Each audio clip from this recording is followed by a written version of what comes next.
बिस्मिल्लाहिर्रहमानिर्रहीम अल्हम्दुलिल्लाहि रब्बिल आलमीन वस्सलातु वस्सलामु अला रसूलिल अमीन अम्मा बाद। अज़ीज़ान मोहतरम, पहली वीडियो में हमने बोला था कि तहरीक रेशमी रुमाल कोई हादसाती तहरीक नहीं थी, बल्कि एक ये मुनज़्ज़म तहरीक थी। जिस तहरीक को मुनज़्ज़म करने के लिए शेखुल हिंद समेत हिंदुस्तान के बहुत सारे आला किस्म के इनकलाबी रहनुमाओं ने हिस्सा लिया, जिसमें मुसलमान और हिंदू दोनों शामिल थे। और आज इस हम वीडियो में जायज़ा लेंगे कि इस तहरीक को मुनज़्ज़म करने के लिए क्या क्या कोशिशें की गई। सबसे पहले कि रहनुमाओं ने बैरून और अंदरून मुल्क मराकज़ कायम किए हुए थे, जिसमें रहनुमा हुर्रियत को तयन किया गया था ताकि जिद्दोजहद को आसानी से सर अंजाम दिया जाए। और दूसरा ये जायजा लेंगे कि हिंदुस्तान के सरहदात का नक्शा भी बनाया गया था, खुसूसन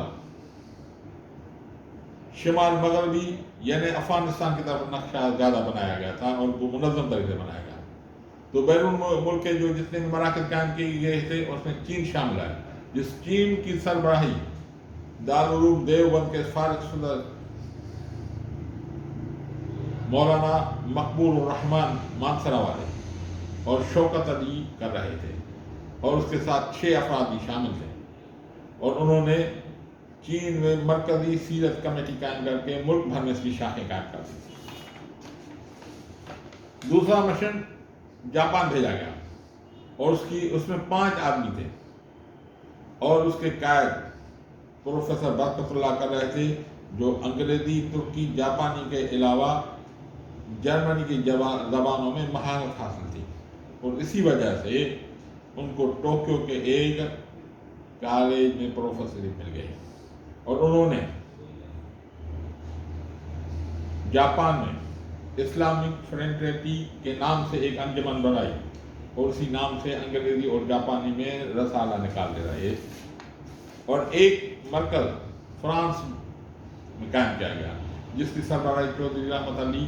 कर रहे थे, और उसके साथ 2 आदमी और थे। और उन 2 आदमियों में एक ग्रेजुएट रामचंद्र निहायत ही काबिल नौजवान थे, और उन्होंने अंग्रेजी जबान में एक अखबार इनकाब के नाम से जारी किया हुआ था। और अमेरिका में भी मरकज कायम किया गया, जिसका सरबराह लाल हरुयाल था, और उसके साथ 6 आदमी काम कर रहे थे। और उसके बाद प्रोफेसर बरकतुल्लाह और चौधरी रहमत अली को भी ये कहा गया कि आप अपना इलाका छोड़कर यहाँ अमेरिका में लाल हरुयाल के साथ कायम करना शुरू कर दें। और वहाँ पर उन्होंने गदर पार्टी कायम कर दी, और प्रोफेसर बरकतुल्लाह की इदारत में गदर नाम से एक अखबार भी जारी किया गया। और तमाम इन मराकज़ की जो है कमान है वो राजा महेंद्र प्रताप सिंह के हाथ में थी, जो काबुल में बैठे हुए थे और उसकी निगरानी कर रहे थे। और काबुल में बहुत बड़ा मरकज़ कायम किया गया था, और अफगानिस्तान में बाद में मौलाना उबैदुल्लाह सिंधी ने उनसे मिलकर काम को आगे बढ़ाना शुरू कर दिया। और अंदरून मुल्क जो मराकज़ कायम किए गए, उसका मरकजी जो दफ्तर था वो दिल्ली में था, जिसके सरबराह जो वहाँ पे रहनुमा थे वो मौलाना हज़रत शेखुल हिंद, मौलाना मोहम्मद अली जोहर, मौलाना शौकत अली, मौलाना अबुल कलाम आज़ाद,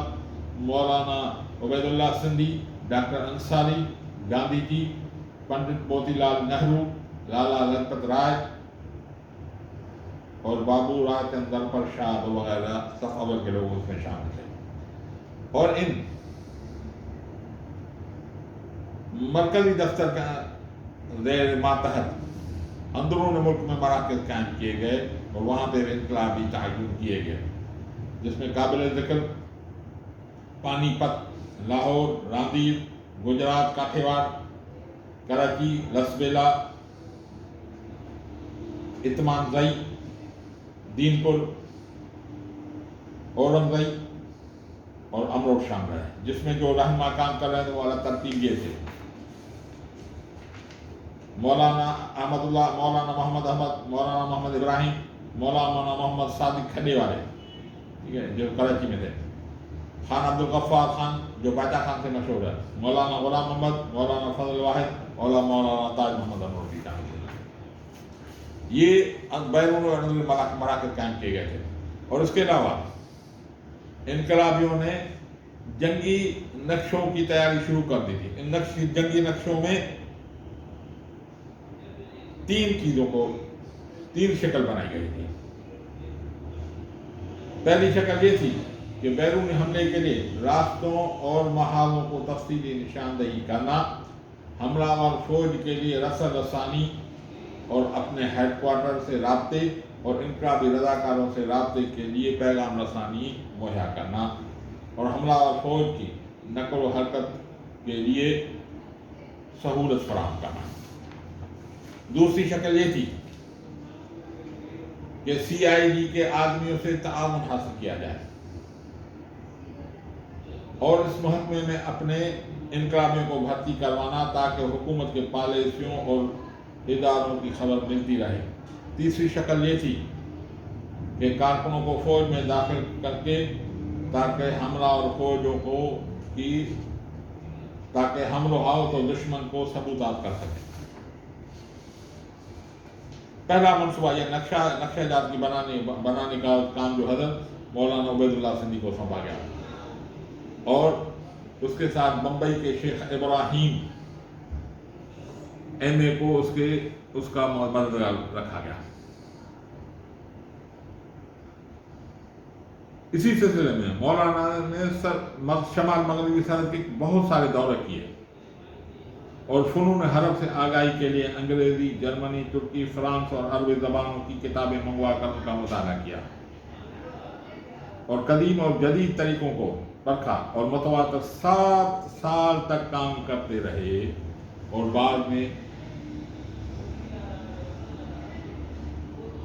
بعد جنگوں میں اس کے محاذوں کا ایک فقید النصار نقشہ تیار کیا، جن کے مطالعے سے بعد میں ترکی، جرمنی اور افغان فوجی افسروں نے بھی استفادہ کیا۔ مولانا کے تربیت یافتہ نوجوانوں نے والی افغانستان امیر امان اللہ اور انگریزوں کے مابین جنگ میں بھی افغان فوج کی ناقابل فراموش رہنمائی کی۔ دوسری کام کی سربراہی یعنی CID والی ڈاکٹر انصاری نے انجام دی، اور بہت سارے ہندو اور مسلمان نوجوان CID میں داخل کر دیے اور حکومت کے راز قائدین نے تحریک تک پہنچاتے رہے، اور تحریک کی ناکامی کے بعد ان نوجوانوں کو پھانسی پر لٹکایا گیا۔ تیسری شکل کے تحت منتخب نوجوانوں کو فوج میں بھرتی کروانا تھا اور ان کو حب الوطن فوجیوں کو اپنا ہم خیال بنا کر اپنے ساتھ ملانا تھا، جو بعد پکڑے گئے، اور کچھ لوگ تحریک ناکامی کے بعد بھی رہے اور جنگ عظیم کے بعد فوج سے نکل گئے، اور بعض ایسے بھی تھے جو مستقل طور پر فوج میں رہے اور دوسرے جنگ عظیم میں دوسرے افراد اپنے ساتھ ملا کر آزاد ہند فوج کے روپ میں سامنے آ گئے۔ تو دوستو، یہ ایک کڑی تھی ہمارے علماء کرام کی تحریک کی، اور انشاءاللہ تعالیٰ اس ریشمی رومال کو آگے بڑھائیں گے، اور ہم اپنے اسلاف کی جد و جہد کو دیکھیں گے کہ کس طرح انہوں نے جد و جہد کی۔ تو دعا ہے کہ اللہ تعالیٰ ہمارا حامی ناصر ہو، اور اللہ تعالیٰ میری اس کاوش کو